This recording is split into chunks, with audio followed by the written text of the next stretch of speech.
নাহিদা আপুকে তো তোমরা অনেকেই চেনো, কোটালীপাড়ার মেয়ে, আমাদের সবার পছন্দের একটা মানুষ। সে এসেছিল আজকে আমার সাথে দেখা করতে। আর আমার ফেসবুক পেজে কিন্তু 1.8 মিলিয়ন হয়ে গেছে। তোমাদের সবাইকে অসংখ্য অসংখ্য ধন্যবাদ। তোমাদের এত এত ভালোবাসা পাইছি, আসলেই তোমরা অনেক ভালোবাসো আমাকে।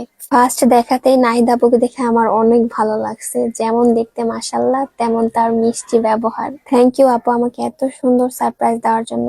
আজকে আমার 1.8 মিলিয়ন হয়েছে, এটা তুমি খেয়াল করছো, আর আমার জন্য এত সুন্দর কেক মেক করে নিয়ে এসেছো। আর তোমার হাতের কেক এত মজা, তুমি সর্বগুণে গুণান্বিত। তোমার প্রশংসা আমি কি করবো, আসলে তুমি মানুষটা অনেক ভালো। আর আমি দোয়া করি তুমি তোমার সাফল্যের চূড়ান্ত পর্যায়ে পৌঁছাও। আসলে আমি কোটালীপাড়ার মেয়ে হলেও কোটালীপাড়ার অনেক কিছু চিনি না, জানি না, তেমন কারোর সাথে আমার কোনো কন্ট্যাক্ট নেই। তবে আপুর সাথে কন্ট্যাক্ট হয়ে সত্যি আমার অনেক ভালো লাগলো। আজকে আমার ফেসবুক পেজে 1.8 মিলিয়ন হলো, আর এই উপলক্ষে আপু আমার জন্য কষ্ট করে অনেক সুন্দর করে কেক বানিয়ে নিয়ে আসছে। থ্যাংক ইউ আপু, আপনাকেও থ্যাংক ইউ, আপনি সুন্দর সময় দেওয়ার জন্য আমাকে।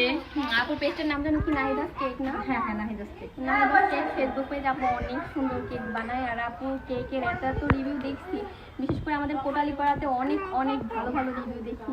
আর সবসময় সবাই আপুর কাছ থেকে হচ্ছে কেক বানানোর হয় না? হ্যাঁ, কেকের ট্রেনিং নেয়, ট্রেনিংও দেয়। হ্যাঁ, কোর্স করাই। তো অনেক সুন্দর সুন্দর কেক বানায়।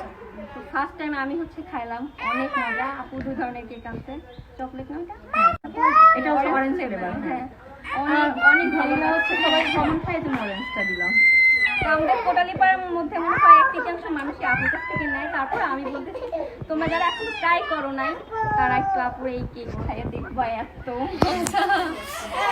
মাসি করতেছে, সবাই খাও না, আসো।